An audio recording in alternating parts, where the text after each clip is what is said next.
আজি কুলিবজাৰ অঞ্চলত এক নতুন প্ৰাথমিক স্বাস্থ্য কেন্দ্ৰৰ আধাৰশিলা হ'ল আৰু লগতে আজি দিনজোৰা কাৰ্যসূচীত প্ৰায় 6খন হস্পিটেলৰ আধাৰশিলা জনাই সমষ্টিত হ'ব। 3খন প্ৰাথমিক স্বাস্থ্য কেন্দ্ৰ আৰু 3খন সাব চেণ্টাৰৰ আধাৰশিলা হ'ব।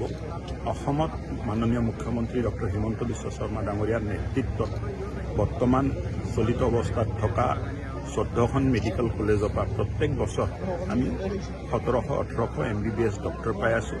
মোটামুটি MBBS ডক্টৰৰ নাটনি এক প্ৰকাৰ নোহোৱা হৈছে বুলি ক'ব পাৰি আৰু অহা বছৰত স্পেচিয়েলিষ্টৰ নাটনিটো বহুতখিনি কমিব।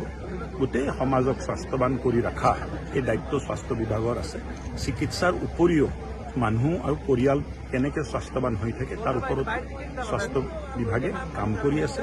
এক স্বাস্থ্যৱান পৰিয়াল স্বাস্থ্যৱান সমাজ গঢ়িব পাৰে আৰু স্বাস্থ্যৱান সমাজে স্বাস্থ্যৱান ৰাজ্য গঢ়িব আৰু মানুহ যেতিয়া স্বাস্থ্যৱান হৈ থাকে মানৱ সম্পদো ভাল হয়। ৰাজ্যৰ বিকাশত এই ডাঙৰ ভূমিকা স্বাস্থ্যৱান সমাজত থাকে। স্বাস্থ্য বিভাগৰ যি NHMৰ তেওঁলোকৰ বহুখিনি দাবী আছে, তাৰে বিপৰীত তেওঁলোকৰ দৰমহা কৰ্তন কৰা দেখা গৈছে। তাৰ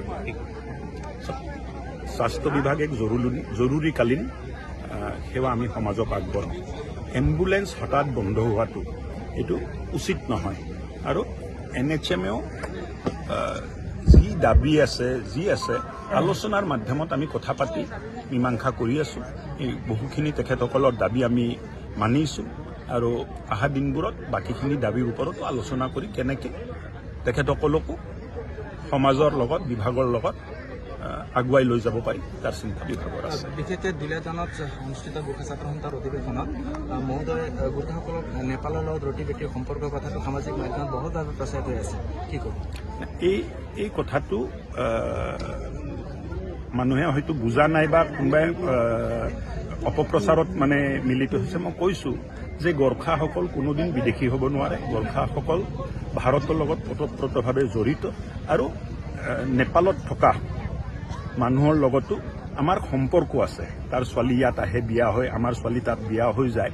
এই সম্পৰ্কহে মই কৈছিলোঁ আৰু এই সম্পৰ্কটো বেলেগ কোনো দেশৰ লগত ভাৰতবৰ্ষৰ নাই।